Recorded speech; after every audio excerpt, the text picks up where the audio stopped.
ជាមួយកូនល្អទាំងអស់គ្នា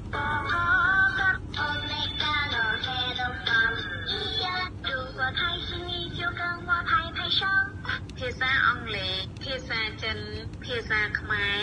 ប៉ោមភាសាអង់គ្លេស Apple ភាសាចិន苹果